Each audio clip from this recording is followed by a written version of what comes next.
Good evening. My name is Cameron Green. On behalf of the Cornell University Program Board, I would like to welcome you all to this event. I have the privilege of introducing our esteemed speaker for this evening. Regarded as one of today's foremost political commentators, Keith Olbermann is one of Cornell's most notable alumni. Mr. Olbermann graduated from the College of Agriculture and Life Sciences in 1979 with a degree in communications. After graduating from Cornell, he worked for a number of radio and television networks. Olbermann joined the team at ESPN as an anchor for SportsCenter in 1992 and sat alongside Dan Patrick until 1997. Mr. Olbermann is probably best known for hosting the primetime cable news show Countdown with Keith Olbermann, which debuted on MSNBC in 2003. Each night, Olbermann highlights the top news stories and invites guests to discuss issues in politics and current events. On Countdown, Mr. Olbermann is noted for his blunt critiques of sitting politicians, fast-paced rhetoric, and nightly segment, The Worst Person in the World. Beyond hosting Countdown, he also co-anchored the 2006 midterms and 2008 presidential primaries, debates, and elections. Mr. Olbermann has won several awards for his work, including 11 Golden Mike Awards for broadcasting and 3 Edward R. Murrow Awards, 2 of which were for his coverage of 9/11. In February, Mr. Olbermann announced he would be taking his show to Current TV, a cable news network founded by former Vice President and presidential candidate Al Gore. He will become Chief News Officer on Current TV, and the network will begin airing his show later this spring. Mr. Olbermann continues to be regarded as one of the most important and widely recognized political analysts. It is a pleasure to have him here with us tonight.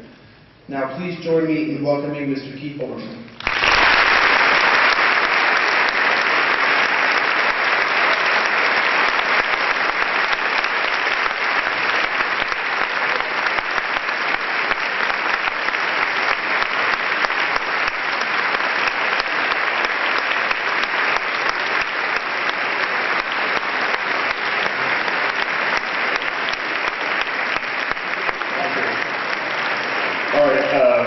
Let's get this over with, shall we?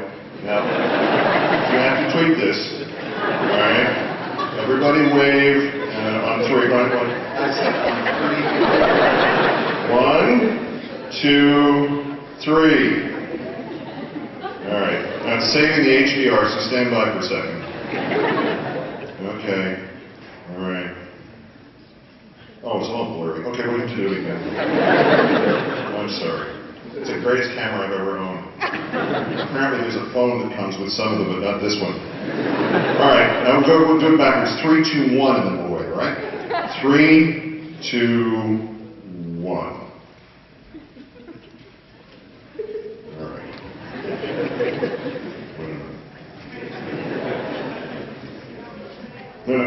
Okay?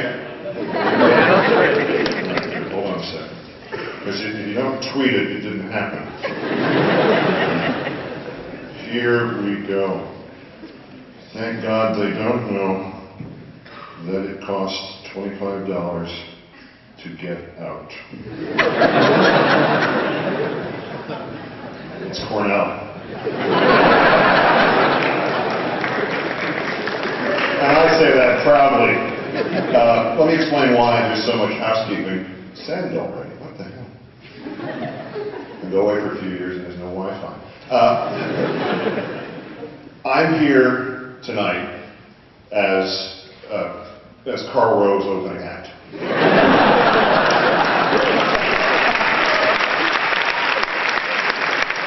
So, it's actually a funny darn thing. Mr. Rove, I'm told, will be speaking here at Cornell on April 13th, but it turns out he'll be speaking at Kennedy, which turns out to be in the Ag College, which according to Ann Coulter 84, which is also her IQ,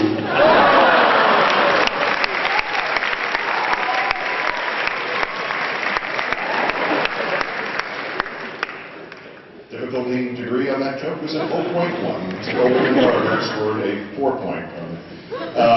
So, of course, Carl will not be speaking according to Anne's rules at Cornell at all. Yeah, you heard about that. And by the way, message and culture, if you're going to insult Carl Rove like that, I'm going to have to ask you to step outside. Let's go. The real Cornell. You know what the real Cornell is, and I speak as somebody who in the fall, would be the 37th anniversary of my application to this place. So I've had a connection to this place since 1974. And the real Cornell is making fun of the other guy's college. As he makes fun of your college. Well, deep down you know that we are all in this institution, present and past, part of a remarkable device in which there's spokes of different natures coming out of a centralized wheel of knowledge. And the knowledge in the center we can all share equally, and the people who recognize the diversity and the value of this, that and we are the real Cornell. So, I noticed there was a lag time between support the alma mater moment and that's all right. All right, so let me give you the format, what we're doing tonight, why I left something over there. It's not because I forgot. Other things I will have forgotten that become evident later. I thought we'd start with the proverbial anecdotes, kind of loosening it up about the days of my youth spent in this building before they cleaned it. Then there'll be an actual substantive sort of political speech, which will get you, running out onto the streets, arms up, and ready to, I don't know, resume studies after the break. And first, just because I have to say this every 9 minutes, and Cameron was nice enough to say it beforehand, but I get the questions asked every 9 minutes. The new show starts in late spring at 8 p.m. Eastern on Current TV. So I'll repeat that every 9 minutes. So let me get rid of this piece of paper here, and then I'm not so, oh good, it did. Good. We tweeted. It's a mass tweet. I don't really want to imply that I was going to forget these stories, because this was 4 years of my life, but I wrote them down anyway, just in case, because I'm now 52 years old. And actually, in typing some stuff up this afternoon, I forgot where the exclamation point was on the keyboard. Here we go. And they say 52 is when you start playing with full deck. But not in my case. I'm just noticing something. Did you order late for your seats? Your staff, right? You're front row. Okay, good. Don't tell them there's seats down here. Plenty of seats are available. The last time I was here, other than for class, and the class would have been Professor Olbermann, the last time I was here is one of my great Cornell stories and one of my great life stories. As you may know, I was class of 79. A fellow named Bill Maher was class of 78. I told Bill from the time I saw him first on television, sometimes in the 80s, that I was aware of him here. And he insisted I was full of crap.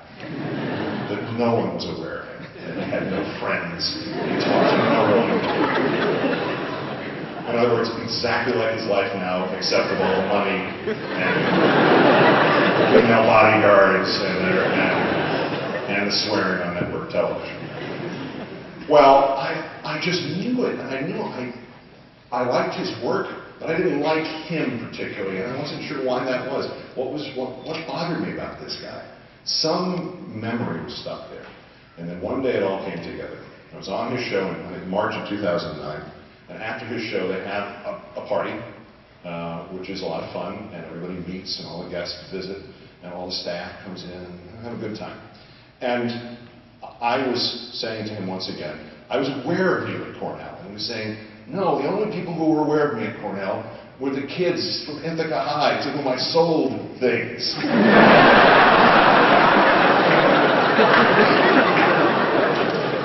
Now, old textbooks, erasers, that's what he sold. I said, no. And we, for the first time, got kind of pissy about it, frankly. And he was like, I'm telling you, you didn't know me. No, I knew nobody. He said, maybe you think, maybe it was Bill Nye from 77 that you knew. I said, no, Bill Nye was tall. It finally got down to this. I said something obnoxious, surprisingly enough. He said something obnoxious. And somebody said, we better say something and intervene in this or it's going to be a problem. So somebody said, hey, speaking of Cornell, what about the we drove from wherever the guy was, Portland, whatever, to see Springsteen in '78 at Bailey, and Bill said, well, I saw such and such, and I said, well, I saw such and such, and then the guy said, I saw, so now we're trying to deflate the conversation, and he said, finally, Bill said, I saw Robert Klein at Bailey Hall, and I went, I saw Robert Klein at Bailey Hall. And it was a split second, and I did this. You. And he went, you. And I said, I can't believe it's been all these years. And that's why I remember you so not fondly. And he went, I'm sorry. Because the key to this was, as I said, well, you know, I went to Robert Klein too, and I interviewed him, and he said, I interviewed him as well, and that was the cinching moment. We got scheduled for WVBR in advance. Thank you. Yes, good work. Sorry, couldn't figure out a way to get the sweatshirt off over the suit. I'm going to wear the nice sweatshirt that they gave me at VBR yesterday. We had this like 4-man interview with Mr. Klein, great comedian. Waiter showed up on Countdown, very funny man. And it was all set. I had 2 tape recorders and everything prearranged. And we get backstage here, and there's this guy who claims to be from Mahima magazine, and he must have been 90 pounds for God's sakes. And he's like pushing, I'm from Mahima, I'm going to be a comedian. I get to interview him first. And he didn't have, the magazine was created the day before. If this is a magazine, or that was a magazine, then this is a magazine. So we let him go, and he was just obnoxious about it, and we let him go first. Bill Maher. Which completely forecast his life and career. So I was aware of him, and it was here at Bailey, and it's rather remarkable. And I told Robert Klein this story, and he went, yeah, great. So it didn't register with everybody the way it has with you. I was introduced yesterday at one of the 11 lectures or classes that I have done in the last 2 days, which I believe gives me some sort of tenure. It's payback for all the classes I cut. But I was introduced as having attended Cornell University. Damn it, I graduated. And I graduated by that much. And I'm proud of this, because whereas this is only the 3rd time in the last 29 years that I've been back on campus, I'm here once a week in my dreams. Because in my dreams, it's graduation morning, and I'm not going to graduate. And I've forgotten an entire course, or a semester, or all of them. And I have to go back to the start of the year, read 10,000 pages before the graduation ceremony, or write a 55 million word paper, or something like that. In the worst stress that precipitated one of these dreams, I had to go back to the 4th grade, complete with the little chairs, and I was full-sized. And the dream always updates. I have to quit my job. I have to move. I was like, what am I going to do with my apartment? You know, things like this. So I did graduate. The reason it was a near-run thing, as Wellington would have said, was I took 28 credits in my last semester. This is not an urban legend. I'll repeat that number for those of you who think you're having a tough semester. 28. The reason this happened was I missed the second half of my freshman year. I got something akin to mono without the fun build-up to it. I got it in Dust Bowl or Noise or one of the U-Hauls or something. It dripped off the wall. Those were tough places, and I was so glad to see that they were gone. Sorry, but I used to have dreams, architecturally minded, mind you, of having them, watching them cleared of all people and property.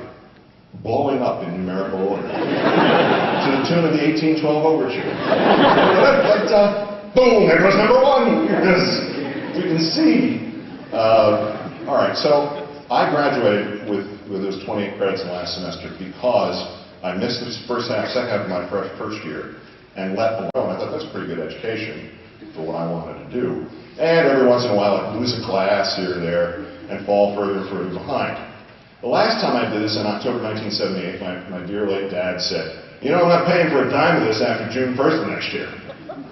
And I said, well,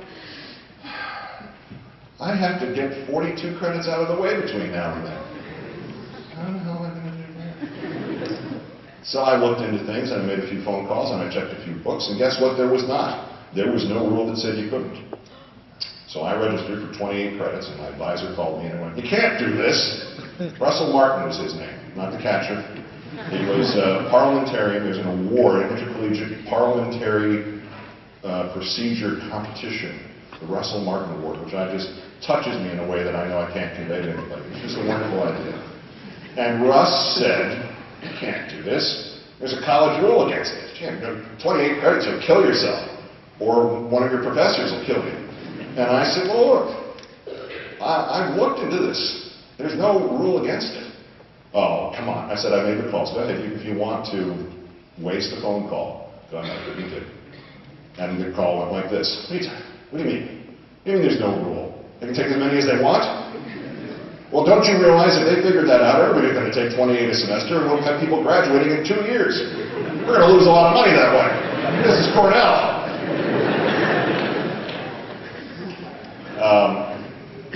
So I did it, and I registered for a lot of courses, some of which met at the same time.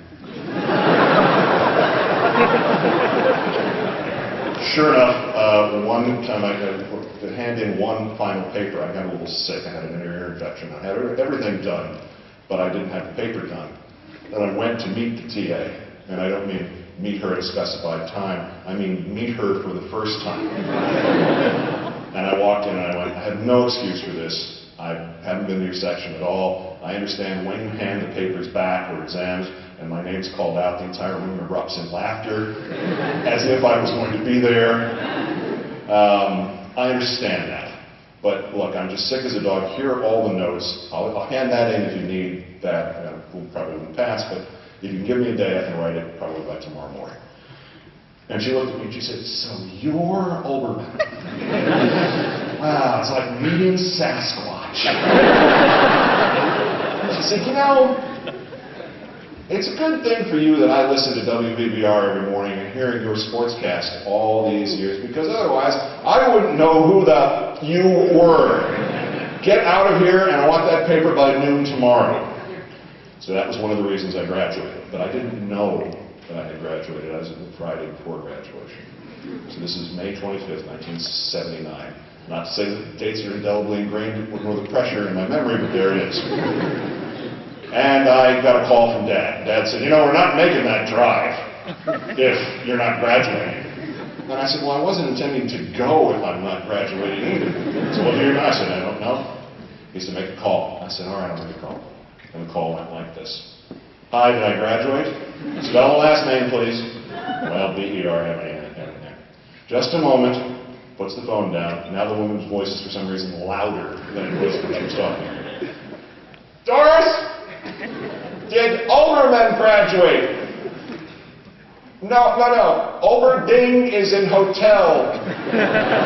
Olbermann, M-A-N-N. Ag. Not really a part of the university. And told his mother or something. That part didn't happen. That was a comedic effect. I'm sorry. So there's this long pause, and I hear, "No? Why not?" Oh. Why not? I'm dead, right? Sweating from every pore. Heart stopped. Teeth fell out. Horrible thing to watch. And I'm thinking now back the polymer history file, which class as I said, I went to here a couple times. And And I'm thinking, well, at one essay, maybe 5 points either way, pass or fail in the final exam. And apparently I failed. And I'm hearing, no, it's not, no, history, no, sorry, all right, no, okay, all right. And I'm just, what do I do about the job leads? What do I do about this and about the rent? And my dad is saying he's not going to, I don't have any money. What am I going to do? She picks up the phone and she goes, yeah, you graduated. What? I mean, I'm glad I graduated. What was that all about? Was that a practical joke? And she said, no, we were, oh, you heard that? I said, yeah, I heard that. She said, we couldn't find the history grade. They didn't enter it properly in the form. And I went, well, I don't care now, thank God. And they said, yeah, get out of town. And I did the routine. I got the degree on Monday. And handed it to my dad and said, here's your receipt. And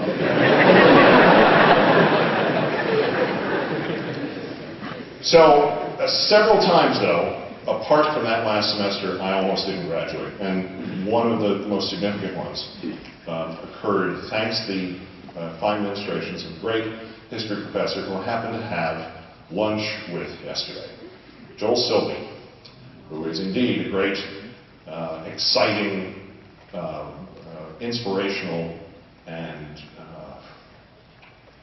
difficult professor. And he was, and remains, a fan of the New York football Giants, which we all learned in September 1978 when he said, I will be grading your papers and your exams after I watch my beloved New York Giants every Sunday afternoon. And there were 120, he told me yesterday, he remembers 126 people in the class. I thought it was 125. That's how good our memories are. And I remember no one else saw it. I felt like William Shatner in the Twilight Zone episode where he's looking outside the window and the thing is ripping up the sign of the fuselage. Because I was the sports director at WBBR, and I knew the Giants sucked. And everybody else was like, oh yeah, that's great, you're watching the football game, and then we're dead in here. Nobody is going to see a scene if things happen the way I expect them to occur.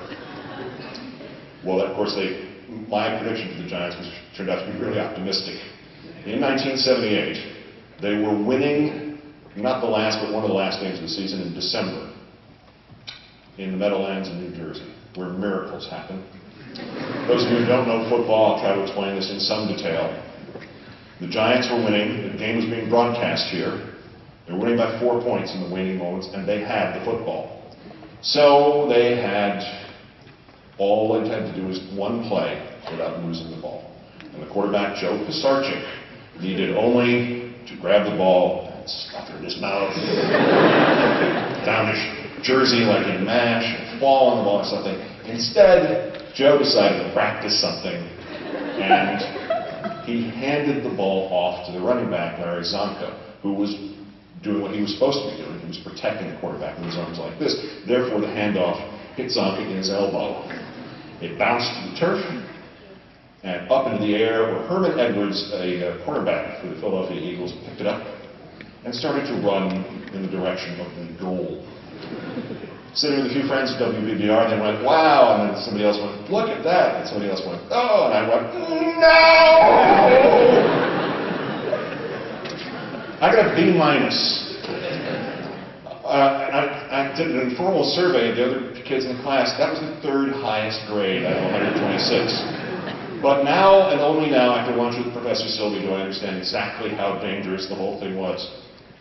He actually said to me yesterday that he considered the moral implications of avenging himself against the universe that would give him the miracle in the Meadowlands and him not being on the miracle side of it. Avenging himself by failing 126 students in the fall semester, the year of our Lord 1978 here at this fine institution. And again, my heart sort of stopped and I was glad that they couldn't do it retroactively. Now, what he did say was that when the Giants went on to win the Super Bowl and clinch a playoff berth, he had the final scheduled the next day. And apparently, when everybody came in, he was at the final. This is whatever it was, 89, 90, whatever it was. He showed up at the final. They're all there at 8 o'clock in the morning and scared, crapless over a Silby final. And he said, the Giants are in the playoffs. The final is canceled. All your grades will either stay where they are or improve, whichever is best for you. Thanks, have a nice morning off. And people thought he was kidding, and then they noticed there were no exam papers, no booklets, and he was headed for the door. And apparently, so we paid in advance for whatever class got the benefit of that in 89 or 90. Last night, I mentioned seeing the wonderful new facilities on West Campus. Had a lovely dinner at Keaton House. Unfortunately, Dr. Keaton, for whom the great ornithologist that was named, was the only man who actually flunked me in a class here. Gave me a different kind of feeling coming back and being at his house. Expecting to trip and fall out a window, and I actually thought, well, of course they're going to serve us like chicken or quail or something like that. The strip steak. It was really good. Let me wrap up these other anecdotes and then get to the business part. I want to confirm some rumors about my tenure here. I was slapped on graduation morning. This is absolutely true. And as per Woody Allen's joke, the glasses went flying off into the bushes. We were queuing up next to the library to get in the procession. And as I suggested before, it was a close thing about whether or not I was going to graduate. And a girl who I knew, who had tortured several of us at WBBR, who was certain to graduate, and her boyfriend, who was pretty certain to graduate, neither of them had, and I was the one who passed. So a friend of mine who'd been out job shopping during senior week came back. I hadn't seen her, and I saw her just by accident on the art squad, and I just said, "You won't believe what happened." And I told her with great relish that this young lady had violated the principal rule of the pass-fail system, which is do not take a course pass-fail in your last semester at the university. So she should have passed comfortably with her C- or whatever it was, but she failed. And had to make that class up later on. And I was telling this far more gleefully than I'm telling it to you now, without knowing that she was standing right here. "You deserved this for a long time!" And there, soon. And then she left, and my friend Carol, to whom I was telling the story, said, "You know, people think you're kind of peculiar." I said, "Yeah, I gathered that after 4 years." She said, "But as long as there are people like that running around, you're not that peculiar." And I've always had a place in my heart for Carol ever since. Another rumor, I did in fact go on WVBR and once announced that a local semi-pro hockey team had gone out of business when they had not. Now let me explain this. I think it was justifiable homicide. We did not have in those days the rights to do the games on WVBR. Cornell owned 2 radio stations, WHCU and WHCU-FM. And they broadcast that to the 65 to crypt demographic, but they had hockey and basketball, and they broadcast the guy in the morning on the radio station had like a Hammond organ that he played in the background. Long 3-minute written commercials. I don't know why they sold it, right? So anyway, we didn't get the right. All I wanted to do was play-by-play at that point. We didn't have the right even to do Cornell baseball. They wouldn't let us do anything. So there was a team called the Ithaca Stars that played on off nights at Lima. And they drew 1,500, 2,000 a game. I mean, these were a lot of ex-Cornell players, and the top semi-pro teams in the U.S. and Canada would come. I saw them once play the Montreal Canadiens, old-timers, great game. And it was a good night's entertainment. We finally got this idea. Let's do a Stars game. One of my sportscasters was also a salesman for the station, took over this project, sold it out within days. And now we have money and the opportunity. We rented wireless mics. I think there weren't wireless mics in Ithaca. I think we had to go to Syracuse to get them. 5 wireless mics. We did a practice broadcast from a Cornell hockey practice. We had everything arranged. I had a pregame host in the studio to bring in other scores. Of what? Other Ithaca-based semi-pro hockey scores? Whatever. It was going to be a pregame host. I was the play-by-play guy. We had the program director, the late Glenn Cornelius, was going to be my color man. I had an in-between periods studio host on the scene and a roving reporter. just in case. We had 5 people. We sold advertising for this, and everything looked great, and I was getting nervous, and it's Wednesday or Thursday, and Al, the salesman, comes to me and says, "Dude, there's a problem." I said, "What?" "They forgot to rent the rink." I said, "Okay, you and your Southern California humor, don't give me this. They forgot to rent the rink." I mean, it's a professional organization. They've been here for 10 years. We interview this guy all the time, and he's always hyping it, and they're great. No, there's a JV women's hockey practice, and they won't reschedule it, so the game's been canceled. And I said, "So you're not making this up?" And he said, "No." And I said, "So you want me to go on the air and say, this broadcast we've been promoting every commercial break. It's not going to happen because they forgot to rent the rink." He said, "Well, we got to do something." So I said, "Well, I'm so mad at them, maybe I can kill 2 birds with 1 stone." The lead item on World Report Sports that night was the Ithaca Stars had folded. They've gone out of business, sources tell WBBR Sports. No more games this season at Liner Rink, including the one we were scheduled to broadcast for you. It comes as a great surprise to everyone involved in the project. And I said to myself silently, especially the owner and the players, but screw them. This rumor is also true. I did cover a hostage crisis and demolition derby at Bay Hall. Remember, my senior year would have only been 10 years after the strike. So when somebody said, "My sister has just arrived.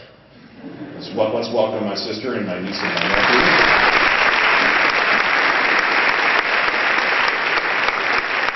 Hi, Jan. Eve. Hi. That's going to be the first president of the United States. Jacob, my nephew, who is sitting down already and is 8 feet tall, who reminds me terrifyingly of myself at his age.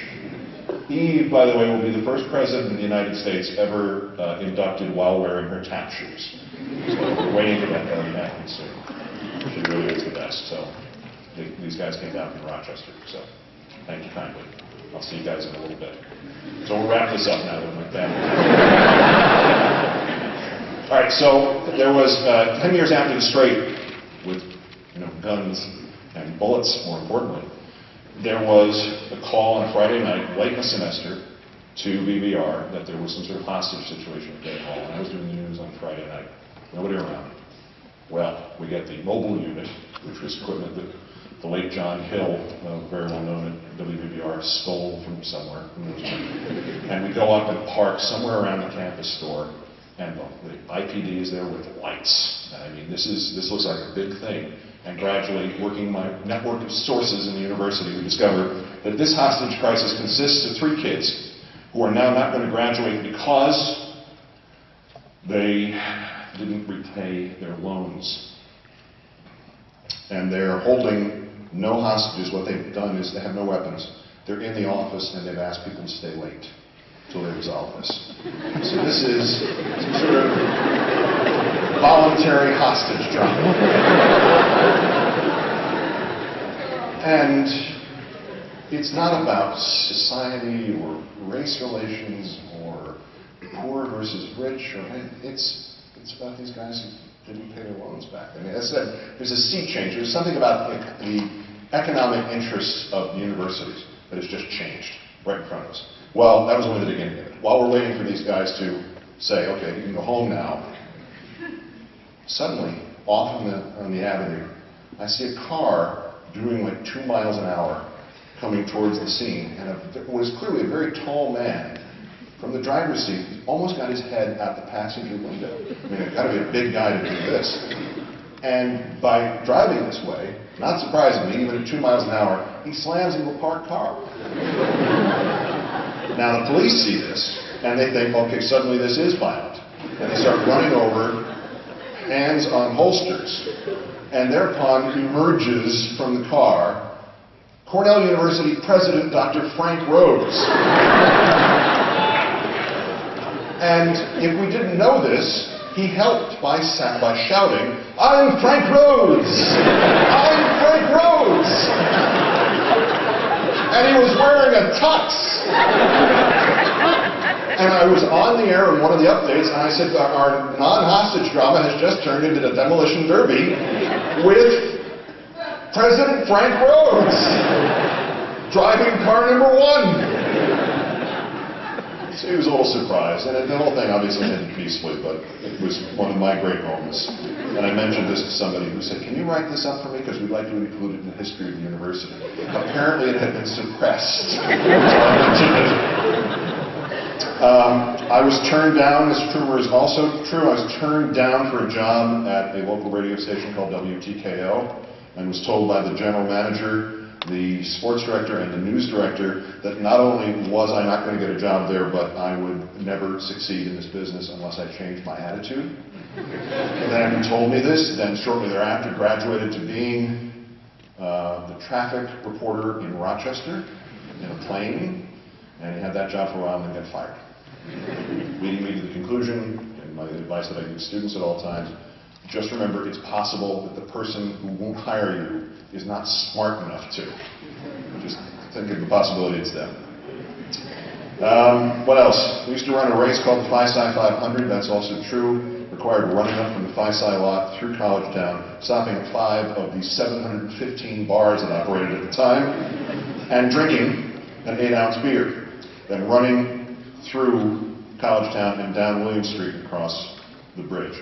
Most people didn't make it across the bridge, or at least left a little something of themselves. I covered this for 3 years, and for my senior year, I vowed to run it. Of course, I defined what run meant. The record was held by Pete Fitzinger, the Cornellian who won the marathon for the United States in 1984. He did it in something like 6 minutes. 6 minutes. People throwing up, I'm surprised anybody survived. So I ran and had my beer. But what I thought I'd do at each of the bars, I would sit down, watch TV, sip the beer, finish it, okay, and then just sort of jog off. So I did it in under 42 minutes. Still a personal best. 3 more. 3 more. It is absolutely true that for a period of time, the Cornell campus store advertised itself as the Cornell campus store under the big pile of dirt. Because it had been in construction just before my time, it had been under construction, and they covered it with dirt. And nothing grew for some reason. And so it was mocked that way, and they finally said, wait a minute, this could be a really good slogan. And then somebody from turf grass management came down, the man of the line, and went, we can fix this, even though we're not actually part of the university. It's also true, I was a 16-year-old freshman here. In fact, I was the youngest person on campus in fall of 1975. People have asked me how long it took me to get over that. I'll let you know when it happens. And best of all, this is true. I had been here rather a lot in the first couple of years after I graduated, but I didn't come back after 1982 for a variety of reasons, one of which being I lived on the West Coast for a while. But I came back in '97 to, in fact, give the graduation banquet speech to the Cornell Daily Sun. And I came up by car, and I paid for it with a corporate check, and I had another corporate check to pay for the trip back. And this detail will become important later.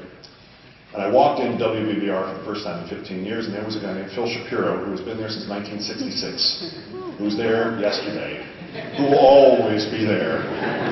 And Phil looked at me and said, what are you doing here? I said, well, I used to work here, remember? He goes, what are you doing here today? I said, well, I got to do this speech, and I just came in, and he said, we're voting today to take the station off the air. And I went, what? Apparently, although the station was profitable, what it had failed to do was manage its debt.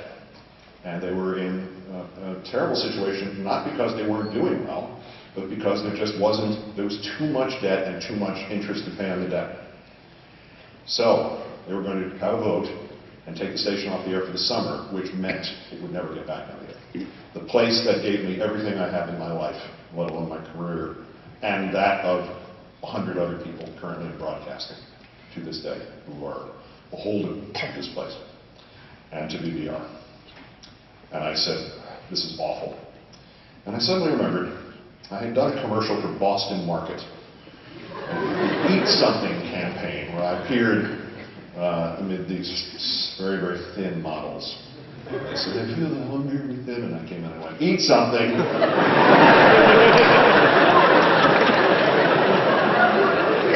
Which actually got an award because apparently this got through to people with eating disorders. So it was actually, seriously, it did.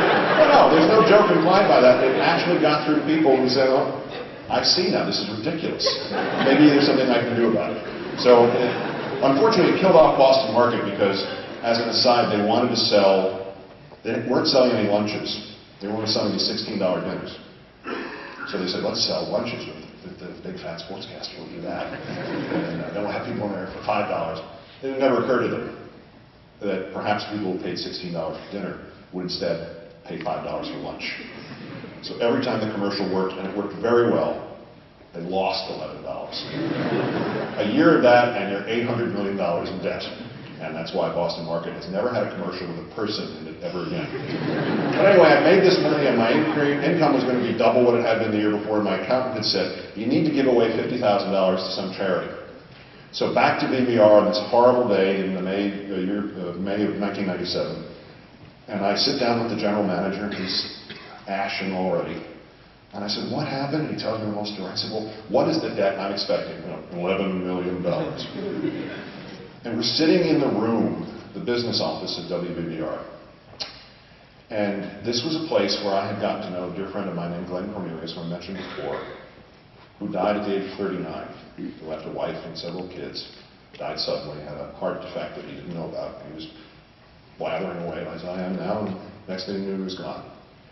And Glenn's desk was in the other corner, had been in the other corner of the same business office. And I could see him saying, do something about this. Well, that's when the general manager said, when I said how much is the debt, he said, $49,895.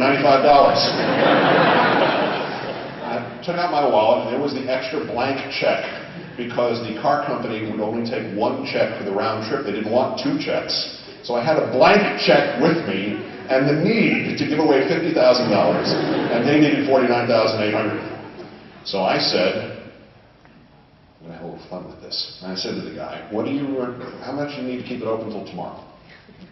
And he said, what? I said, how much?